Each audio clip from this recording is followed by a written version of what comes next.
Halo, selamat menikmati berkat Tuhan di hari ini. Perkenalkan, nama saya Nindya Putri Saryana. Saya biasa dipanggil dengan sebutan Nindi. Saya merupakan salah satu mahasiswa Fakultas Teologi Universitas Kristen Satya Wacana. Di dalam video saya ini telah ada 3 orang yang akan mengemukakan pendapatnya mengenai teologi disabilitas dalam perspektif budaya, terutama di dalam budaya Batak. Nah, mari kita dengarkan pendapat-pendapat para yang telah akan mengemukakan pendapatnya di dalam video ini. Oke nih, ini dari pendapat aku pribadi memandang perspektif teologi disabilitas. Nah, contoh konkret di dalam bukan contoh konkret sih, pemahaman tentang teologi disabilitas adalah mengapa seseorang itu lahir ke dalam dunia dengan kekurangan ataupun kenapa cacat, kenapa memiliki keterbelakangan mental. Nah, ketika kita masuk ke dalam perspektif dosa, akibat dosa memang segala yang buruk itu memang bisa terjadi ke dalam manusia. Contohnya kekurangan, difabel, dan penderitaan. Nah, kita melihat bahwa orang-orang yang terlahir dengan segala kekurangannya mungkin saja memang itu akibat dari dosa. Tapi memandang bagaimana teologi disabilitas, tapi kita larinya akan memandang bagaimana pekerjaan Allah dinyatakan di dalam orang-orang yang difabel. Nah, contohnya itu diambil dari Yohanes 9 ayat 2. Di situ kan ada seseorang bertanya kepada Kristus kan. Dia melihat ada seorang anak lahir cacat. Dia bertanya nih kepada Kristus, Guru, ini anak ini lahir cacat karena siapa sih? Karena dosa orang tuanya atau karena dosa anaknya sendiri? Nah, tapi jawaban Yesus pada saat itu ada di ayat yang ketiga. Yesus berkata, bukan dosa orang tuanya, bukan juga dosa dari anak itu sendiri, tapi segala pekerjaan Tuhan itu harus dinyatakan melalui anak ini juga.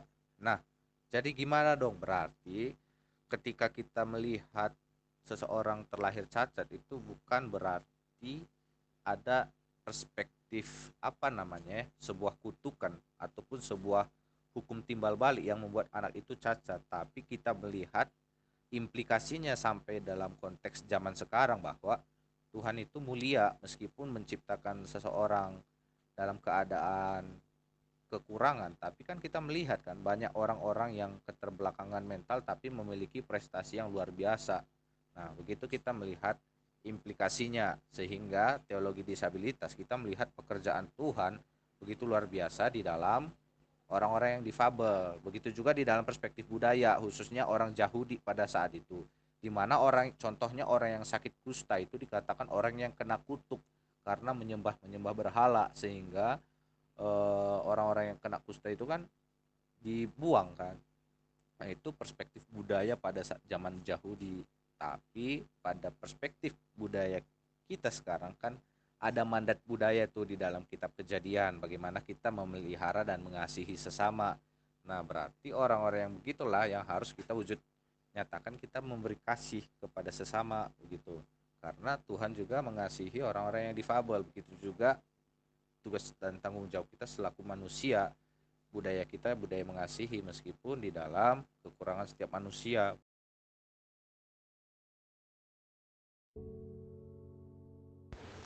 Jadi kalau di orang Batak, maunya setiap anak yang lahir itu adalah anak yang betul-betul sehat sempurna. Artinya ya cantik, tampan, gemuk. Artinya ya enaklah dipandang mata, bagus, pintar gitu. Artinya makanya dibilang anak niraja baru niraja. Nah, biasanya kalau ada yang disabilitas itu masih lebih diarahkan kenapa itu bisa terjadi. Oh, mungkin ada dosa bapak atau mamanya. Oh, atau mungkin ada ikatan keluarga, artinya masih satu marga, masih satu keluarga. dan boy masih buatan harusnya ternyata menikah mereka gitu. Contohnya kayak sematupang ke sematupang atau menurun ke sianturi, itu nggak bisa karena ada ikatan kalau marga ini nggak boleh menikahi dengan marga ini. Nah, biasanya itu yang pertama dikaitkan ke situ. Oh, mungkin ada dosa-dosa orang tuanya atau melanggar adat. Nah, yang kedua, kalau anak lahir cacat dalam keluarga itu aib dan memalukan. Kalau bisa disembunyikan atau kalau bisa mungkin lebih diharapkan mati gitu ya, tapi bukan harus dibunuh, artinya mati gitu loh, jangan gitu. Jadi maunya orang Batak itu anaknya betul-betul sehat, tampak, cantik, kebanggaan gitulah, pintar lah, itu yang diharapkan.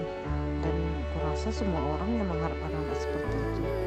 Nah, tanggapan dalam budaya untuk disabilitas sampai sekarang itu ya udah ada perubahan, biasanya itu sudah ada perubahan. Tapi kalau di hutan-hutan sana atau yang masih katrok-katrok, biasanya mereka tidak terima itu. Kalau ada anak disabilitas sudah cari ini, pasti malah bapaknya ada kesalahan dalam masa lalu dan daerahnya dihubungkan. Kalau menanggapinya dalam budaya Batak, kalau dihubungkan ke agama Kristen ya harus diimani bahwa setiap anak itu adalah berkat Tuhan, terlepas dari persoalan dia cacat atau tidak tubuhnya. Karena kita mengimani setiap ciptaan Tuhan itu adalah sempurna, baik. Kayak penciptaan hari pertama sampai hari ke-6 semuanya baik, nggak ada yang tidak baik Tuhan ciptakan. Nah, jadi kalaupun ada yang lahir seperti itu, coba lebih diarahkan kepada apa, adakah kesalahan dari segi medis, apakah pernah terjatuh, apakah ada kesalahan gen atau yang lain-lain. Nah, inilah yang harus diterangkan kepada orang-orang Batak kalau ada anaknya yang mungkin lahir cacat, jadi bisa dia menerima bahwa setiap anak itu adalah sempurna dari Tuhan. Buktinya kadang orang cacat lebih banyak talenta daripada orang tidak cacat. Nah, itu harus dipikirkan. Di dalam kalangan suku Batak Toba, biasanya mereka menginginkan seorang anak yang lahir itu baik, pintar, dan tidak cacat agar dapat dikatakan sebagai buru niraja atau anak niraja. Sehingga ketika ada anak yang lahir memiliki kekurangan atau disabilitas, mereka pasti diarahkan ke dalam pertanyaan, mengapa itu bisa terjadi? Sehingga orang-orang beranggapan bahwa itu dosa orang tuanya atau faktor keturunan, atau bisa saja itu karena ibu bapaknya semarga. Dan jika ada anak disabilitas lahir, mereka menganggap itu adalah sebuah aib dan harus disembunyikan, atau dengan kata lain mereka lebih baik tidak menginginkannya. Namun tanggapan ini saat ini sudah mulai ada perubahan jika dihubungkan ke dalam Kristen, karena harus diimani bahwa setiap anak yang lahir itu adalah berkat dari Tuhan, dan kita percaya bahwa Tuhan menciptakan segala sesuatu itu adalah baik.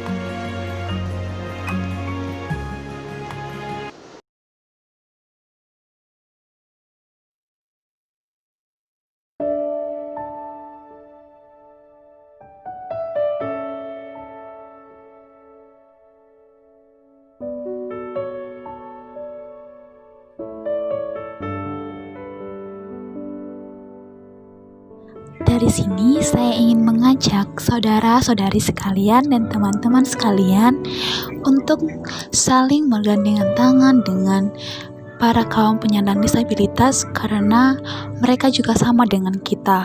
Mereka juga ciptaan Tuhan yang luar biasa, yang memiliki talenta di luar yang kita miliki, walau mereka kekurangan fisik.